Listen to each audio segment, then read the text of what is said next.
तो चलिए आज कॉर्पोरेट रडार में हम बात करेंगे मारुति सुजुकी के मैनेजमेंट से। नंबर्स आए हैं, ऑटो सेल्स नंबर्स, और इस महीने ऑफ कोर्स थोड़ा सा डिसअपॉइंटमेंट हुआ है डोमेस्टिक सेल्स को लेकर, बट एक्सपोर्ट्स बहुत स्ट्रांग रहे। नंबर्स में क्या खास था और आगे किस तरीके की आउटलुक है कंपनी की? चलते हैं सीधे कंपनी के senior executive director mister Shashank Srivastava हमारे साथ शो में जुड़ रहे हैं। सर बहुत बहुत धन्यवाद, स्वागत है आपका। पहले तो सर शुक्रिया।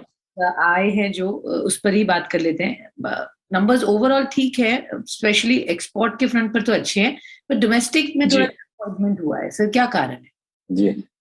तो बेसिकली अगर आप डिमांड के पैटर्न देखें तो बड़ा अच्छा डिमांड पैटर्न है इन टर्म्स ऑफ बुकिंग्स या इन टर्म्स ऑफ इंक्वायरी। लेकिन जो समस्या इंडस्ट्री में चल रही है सप्लाई सिचुएशन को लेके, सेमीकंडक्टर्स इलेक्ट्रॉनिक कंपोनेंट्स को लेके, उसके तहत ये जो है नंबर्स में गिरावट आई है। और अगर आप इंडस्ट्री के नंबर्स देखें तो ये सिर्फ मारुति सुजुकी तक महदूद नहीं है, बल्कि ये सारे ओईएम्स पे लागू है। पिछले साल अगर आप देखें नवंबर में 2,86,000 गाड़ियां सेल हुई थी इंडस्ट्री में, और इस साल 2,46,000 के करीब। तो लगभग 14% का जो है उसमें ड्रॉप आया है। और मारुति सुजुकी का लास्ट ईयर 1,35,000 थी, एक बार 1,10,000 के लगभग है। तो हमारे उसमें करीब 19% का ड्रॉप आया है, largely because of the shortage situation. Otherwise the pending booking order situation is quite strong and okay, healthy. Sure.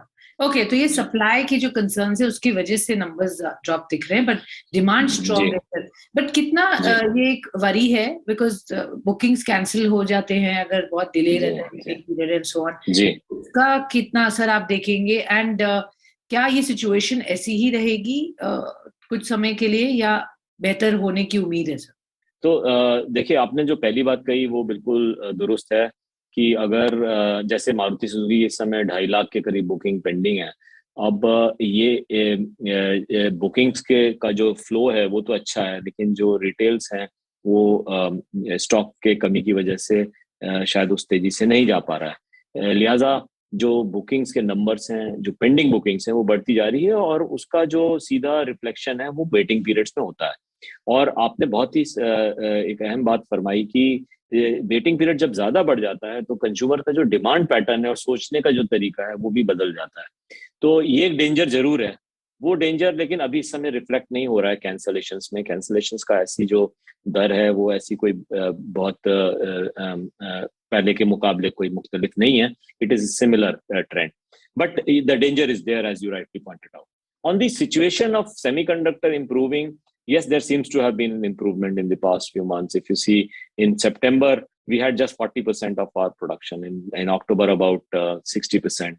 November, we had about 85%. And in December, if you recall, yesterday we had put in a message in the stock exchange that we will be somewhere in that range of 80 to 85%. So I think it is getting better.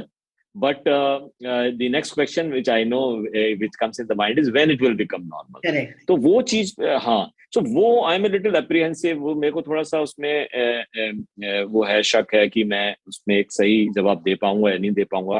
क्योंकि ना ये सिर्फ Maruti Suzuki का problem नहीं है। ये कोई ऐसा नहीं कि एक वेंडर के साथ कोई इशू है या कोई शिपमेंट का इशू है कि कोई माल कहीं से आ रहा है वो नहीं आ पा रहा है। It is a global issue.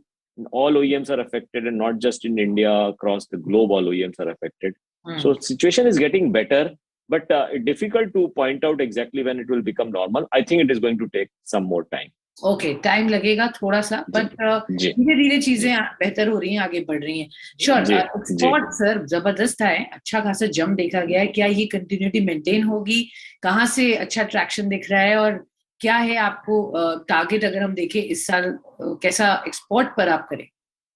जी, तो देखिए, अगर आप अप्रैल नवंबर के आंकड़े देखें इस साल के, तो इस समय हमने करीब 1,48,000 एक्सपोर्ट्स किया है। ये पूरे कभी भी मारुति सुजुकी में इतना हाई एक्सपोर्ट हमने कभी नहीं किया। तो ये जो एक्सपोर्ट की फिगर है, in 8 months have cross the highest ever exports which we have done in Maruti Suzuki. तो ये एक तरह से बहुत बड़ा आंकड़ा है और बहुत अच्छा वो है। और लार्जली डिमांड अफ्रीका से आ रही है, मिडिल ईस्ट से आ रही है, लैटिन अमेरिका से आ रही है, कई देशों से आ रही है जहाँ पे थोड़ा पेंट अप डिमांड की वजह से अच्छी बुकिंग्स भी थी, जो हम सप्लाई पहले उस तरह से नहीं कर पाए। और जो वहाँ यहाँ पे भी वही है, जो बुकिंग्स का डिस्ट्रीब्यूटर्स की जो बुकिंग्स है हमारे पास में, उसके उससे ऐसा लगता है कि आगे भी यही ट्रेंड आगे चलता रहेगा। सर जी अगर हम ओवरऑल आपके बिजनेस की बात करें, सीएनजी पर भी फोकस कंपनी का लगातार है। आई थिंक वो एक एरिया में हमने देखा सेल्स भी अच्छे आ रहे हैं। आगे किन किन प्रोडक्ट्स पर आप सीएनजी अभी आपने सिलेरियो लॉन्च किया, आपने कहा था सिलेरियो का सीएनजी जल्दी आएगा, उसके पहले भी जो आपने प्रोडक्ट्स और सीएनजी का जो पोर्टफोलियो आप बढ़ा रहे हैं, उस पर किस तरीके का रिस्पॉन्स मिल रहा है? जी, बहुत अच्छा रिस्पांस है। जब से फ्यूल प्राइसेस में इजाफा हुआ है, चाहे वो पेट्रोल और डीजल को ले लीजिए, उसके मुकाबले जो रनिंग कॉस्ट सीएनजी व्हीकल्स का है वो बहुत कम है। सीएनजी व्हीकल्स लगभग आपको 1.5 से ₹2 पर किलोमीटर की खर्चा आता है। डीजल और पेट्रोल में ये ₹5 के ऊपर होता है। तो जो गैप है रनिंग कॉस्ट का वो बहुत ज्यादा है। इसी वजह से सीएनजी में अच्छी डिमांड आई है। और एक बहुत बड़ी वजह सीएनजी की डिमांड की ये भी है कि जो आउटलेट्स हैं सीएनजी के, जो डिस्पेंसिंग स्टेशन हैं, वो काफी बढ़ गए हैं। और इसमें भारत सरकार पूरी जोर लगा रही है। और पिछले 3 साल में जब 1400-1500 होते थे आउटलेट्स, वो अब 3500 के करीब हो गए हैं। और आगे आने वाले समय में 2025 तक 10,000 के ऊपर ही आउटलेट्स हो जाएंगे। तो दूसरा, अवेलेबिलिटी ऑफ सीएनजी बेहतर हो गई है और रनिंग कॉस्ट उसकी बहुत कम है, इसीलिए बहुत अच्छी डिमांड है। और हमारे 8 मॉडल्स इस समय जो हैं वो सीएनजी के साथ में है। सब में इनफैक्ट सीएनजी पे वेटिंग थोड़ी ज्यादा है हमारी कंपेयर्ड विद पेट्रोल। और हम कोशिश कर रहे हैं कि ज्यादा से ज्यादा प्रोडक्शन हो सके। सर जी ऑलवेज एक सवाल रहता है, क्योंकि कमोडिटी प्राइसेस बहुत बड़े, इन्फ्लेशन बड़ा, प्राइस हाइक्स जो कंपनी ने ऑलरेडी लिए हुए हैं, क्या वो इनफ है? Is it covering up the entire cost और देयर इज अ रूम जहां आप प्राइस हाइक और कर पाए? अगर हाँ, तो टिपिकली हम जनवरी से तो सर देखते ही हैं प्राइस हाइक्स आते ही हैं ज्यादातर। तो क्या मान के चले सर इस बार प्राइस हाइक होगा, और क्या क्वांटम हम उम्मीद रख सकते हैं? जी, आप ये भी आपने बहुत अहम एक मुद्दा है इस समय इंडस्ट्री के सामने। आप जानती हैं कि पिछले साल एक गुज़िश्ता 1 साल में बहुत ही जबरदस्त इजाफा हुआ है कमोडिटी प्राइसेस में। और मटेरियल कॉस्ट, ओईएम की कॉस्ट का करीब 75 से 77% कॉस्ट होता है, जो कॉस्ट स्ट्रक्चर है ऑटो ओईएम्स का। तो बहुत बहुत विपरीत असर पड़ता है उसका प्रॉफिटेबिलिटी के ऊपर अगर कमोडिटी प्राइसेस बढ़ती हैं। पिछले साल के मुकाबले अगर आप देखें, स्टील और aluminium, copper, precious metals like rhodium, palladium, इन सब में बहुत तेजी से इजाफा हुआ है। और हमने पिछले साल लेकिन प्राइसेस नहीं बढ़ाई, और उसकी वजह ये थी कि हम ये सोच रहे थे कि जो डिमांड वापस आ रही थी कोविड के बाद, उसके साथ कॉम्प्रोमाइज नहीं करें। हम मार्केट लीडर्स हैं, तो हमारी ये जिम्मेदारी है कि जो डिमांड है उसको भी हम सस्टेन करें, और इस वजह से हमने प्राइस नहीं बढ़ाई। और हम ये उम्मीद करते रहे कि शायद ये प्राइसेस जो हैं कम होंगी, लेकिन वो कम हुई नहीं। और लिहाजा हमें 3 प्राइस हाइक्स इस साल लेनी पड़ी। जनवरी में करीब 1%, 1.4%, अप्रैल में 1.6%, सितंबर में 1.9%। लेकिन ये सफिशिएंट नहीं है। ये मैं आपको बहुत क्लियरली बता देता हूँ कि जो प्राइसेस हमने की हैं वो कमोडिटी प्राइसेस की वजह से जो कॉस्ट पे फर्क पड़ा है उससे उससे बहुत कम है। तो there is a lot of scope where if we are to look at profitability also, we have to increase the prices. That is correct. However, we have to also look at the demand side.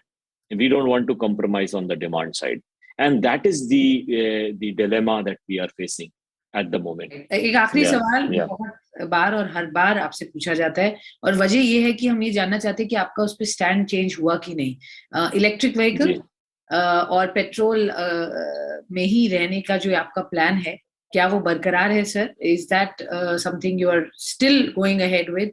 अभी electric vehicles आप थोड़ा समय लेंगे before you will launch. वो trigger point क्या देखते हैं sir? क्या इकोनॉमी ऑफ स्केल आपको लगता है जब company can bring in those products? क्योंकि बहुत सारी कंपनीज ऑलरेडी बहुत सारे प्रोडक्ट्स ला भी रही है और अनाउंस भी कर रही है, but Maruti as the leader has not yet taken a big plunge there. तो कहीं ना कहीं इंडस्ट्री चाहती है कि मारुति भी वहां कॉन्फिडेंस दिखाए। सो आपके ईवी प्लान्स क्या हैं as of right now sir? और डीजल में आपको नहीं आना है, ये बात पक्की है? जी, तो मैं जो आपने जो डीजल की बात फरमाई उसको मैं पहले वो कर देता हूँ कि at the moment we have no interest in diesel for the simple reason कि जो डीजल की जो डिमांड है गाड़ियों की वो बहुत तेजी से गिर रही है। और एक 5-6-7 साल पहले ये करीब 60% होती है, 60%, because of the increase price of diesel and the lowering of the difference in price between diesel and petrol fuel, the cost of running is now similar. अब आप बात करें ईवी की, जो आपका सवाल है, और उसमें ईवी में जैसे हमने पहले भी बोला है, question is there is a consensus in the industry that EVs will become mainstream at some point of time. तो उसमें तो it's not a question of whether, it is a question of when. वहां पे जो consensus नहीं हो रहा है इंडस्ट्री में कि वो व्हेन कब होगा, 2026 में, 25 में, 27 में, 28 में, 21 में। It will depend on 3 factors. One is battery cost, क्योंकि ईवीज में बैटरी कॉस्ट 50% करीब होती है पूरे कॉस्ट की, और बैटरी की जो करंट टेक्नोलॉजी है उसमें जो प्राइस इलेक्ट्रिक व्हीकल्स की वो बहुत हाई होती है। यही वजह है कि आज की डेट में, जैसे आपने बोला, कुछ मैन्युफैक्चरर्स ने लाए हैं, लेकिन उनकी जो सेल है वो बहुत कम है। इनफैक्ट अगर आप लास्ट ईयर के आंकड़े देखें तो वो 0.5% से भी कम है, एक्चुअली 0.0607% है। तो एक वजह तो प्राइस की है, दूसरी वजह है चार्जिंग इंफ्रास्ट्रक्चर की, तो वो चार्जिंग इंफ्रास्ट्रक्चर भी बहुत जरूरी है। और तीसरी वजह है जो रेंज एंग्जाइटी है कंज्यूमर्स की।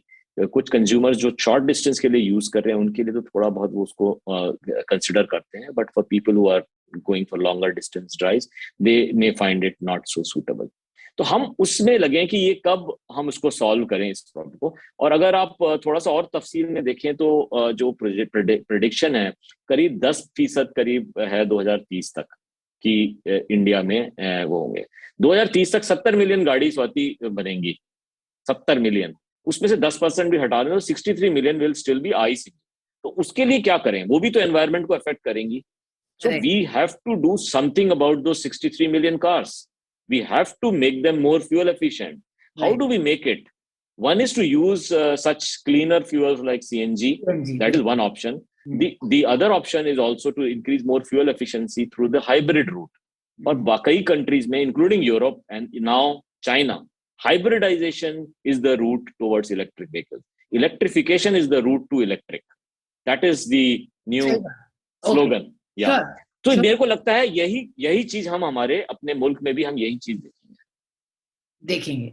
ओके, ऑल राइट, ये है आपके इस वक्त प्लान सर। बहुत बहुत बढ़िया और अच्छा लगा आपसे बात करके, समझ के ऑलवेज कि किस तरह से आप मार्केट को देख रहे हैं और आप उस की प्लानिंग कर रहे हैं कि ग्रोथ कंपनी को आगे कैसे बढ़े। बहुत बहुत शुक्रिया हमें समय देने के लिए। All the very best sir, thank you for your time.